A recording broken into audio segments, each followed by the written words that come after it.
Welcome, Boot, to the Deep Dive. Today we are going to be trying something just a little bit different.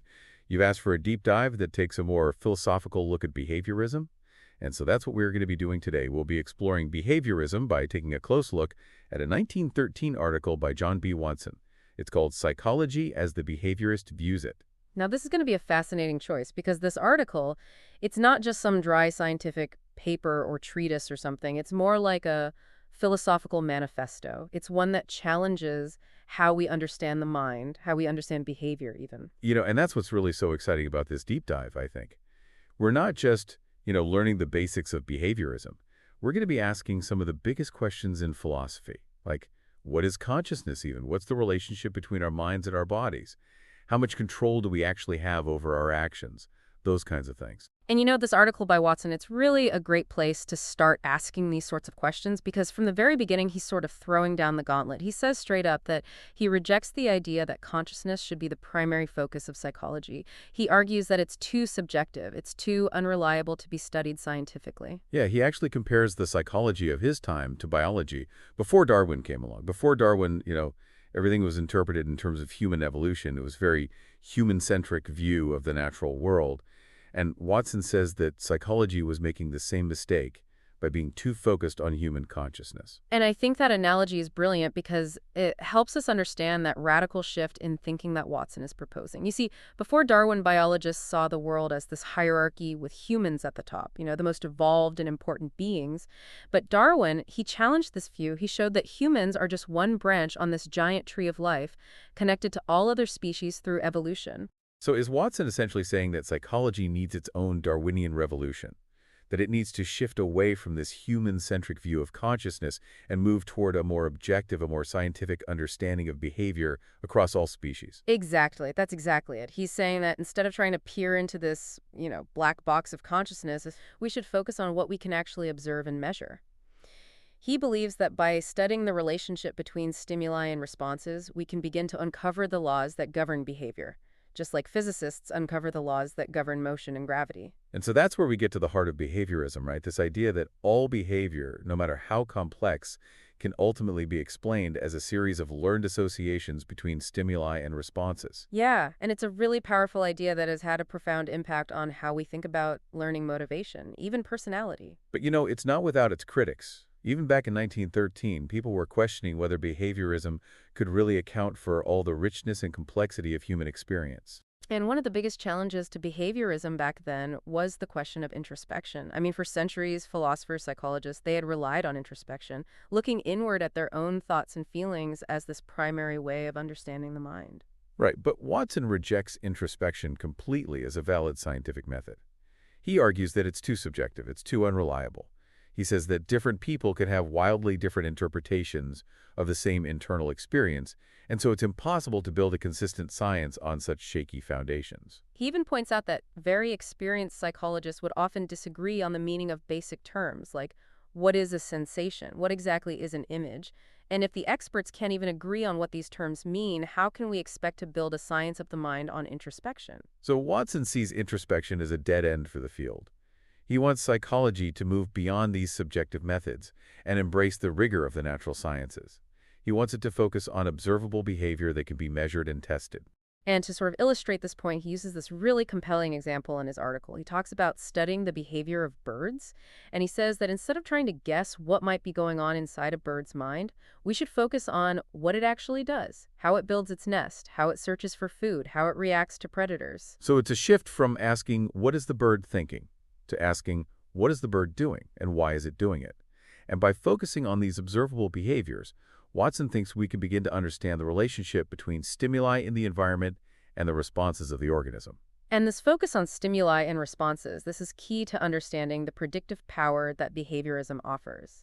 If we know what stimuli trigger certain behaviors, we can potentially predict those behaviors and even control them by manipulating the environment. So like if we understand that a certain reward system is encouraging a specific behavior, we could theoretically use that reward system to shape someone's actions. Yeah, that's a really powerful concept. That's a very powerful concept.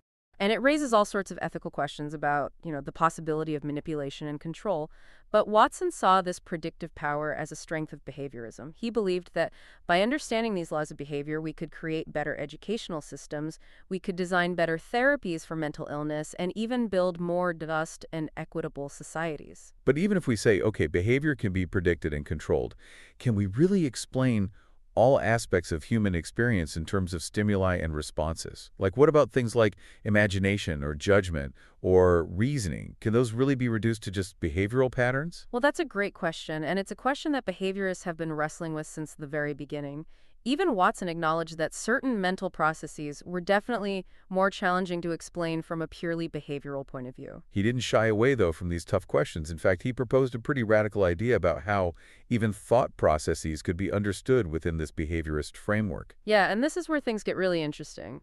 He suggested that thought processes might actually be physical reactions, specifically tiny muscle movements in the larynx. It might sound kind of out there at first, I guess, but it's actually a very logical extension of his core idea that all behavior, even these internal mental processes, can ultimately be understood as physical responses to stimuli. Wow, so even our inner monologues, those silent conversations we have with ourselves, could be seen as a kind of behavior. That's a mind-blowing concept. It is. It really pushes us to reconsider what we even mean by behavior and how broadly we can apply these principles to understanding the human experience. Yeah, it really does challenge us to think about whether thinking itself, this thing we see as intangible and internal, might actually have a physical side to it. So Watson's kind of blurring the lines between the mind and the body. He's saying the mind isn't this separate, ethereal thing, but more like an extension of our physical selves. That's a great way to put it, yeah. And it leads to some really interesting questions about the nature of consciousness and how our thoughts are connected to our actions. Let's shift gears a bit, though, for a minute and talk about the practical side of behaviorism. Watson wasn't just all about theory. He thought behaviorism could be used to solve real-world problems, especially in education. He was a huge advocate for what we now call active learning. He felt like a lot of traditional teaching methods were too focused on just memorizing things and abstract concepts. Watson argued for a more hands-on kind of experiential approach where students are really engaged in the learning process. So instead of just sitting there listening to lectures, they'd be doing experiments, solving problems, and applying what they learned to real-life situations. Exactly. He believed that by making learning relevant and engaging, you could create more effective and more enjoyable educational experiences. And this approach has definitely stuck around in education, especially when it comes to early childhood development. Absolutely. We understand now that little kids learn best through playing exploration and hands-on activities rather than just traditional classroom instruction. Watson was way ahead of his time when he saw how important the environment is to shape behavior and how important active learning is. Now, education was a big focus for Watson, but he also thought you could apply these behaviorist principles to other areas, like advertising and marketing. It's really fascinating how Watson understood that behaviorism could be used to influence not just individuals, but entire systems. So we're talking not just about like getting someone to buy a specific product or learn a new skill, but about shaping public opinion, promoting social change, even influencing government policies. Precisely, and that's when the ethical considerations become even more important. When you have the power to shape behavior on such a massive scale, you have to be really careful about how you use it. Yeah, because while behaviorism can definitely be used for good, it can also be used to manipulate and control people. It's a double-edged sword. And that's exactly why it's so crucial to have these philosophical discussions alongside the scientific advancements in the field. We need to think critically about what could happen as a result of these ideas and develop ethical frameworks for how to use them. It's like we need some behaviorism guardrails to make sure this powerful tool isn't misused.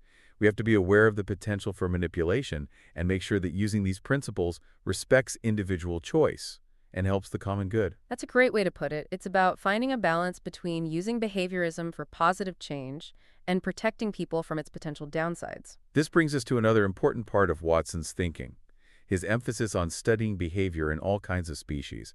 He believed that to really get human behavior, you had to look beyond just humans and study behavior in the bigger picture of biology. He argued that focusing only on human consciousness would create a kind of bias that limited our understanding of behavior. So instead of assuming human consciousness is totally unique and special, Watson's saying we need to look for what's similar across species, the basic principles that drive behavior, whether it's a human or a rat, pressing a lever for a reward. Exactly. By doing that, we can better understand the evolutionary roots of behavior and how those mechanisms are still at work in us today. That's a wild thought.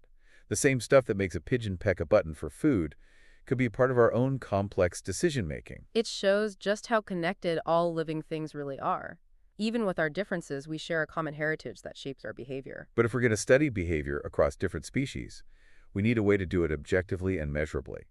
And that's where Watson's focus on observable behavior instead of introspection comes in. He argued that you can't rely on introspection or what people say when studying animals. You have to focus on what you can see and measure, looking at their actions, how they react to things, and how those responses change over time. So instead of trying to guess what a rat's thinking or feeling, we should focus on how it acts in different situations, how it learns new stuff, and how rewards and punishments affect its behavior. Exactly. That's where the power of experiments comes in. By carefully setting up the environment and changing specific factors, we can start to figure out the rules that govern behavior both in humans and other animals. But even if we can see and measure behavior, how do we know we're understanding it the right way? Isn't there still some room for bias in how we interpret what we observe? You're right. It's a challenge scientists in all fields always deal with.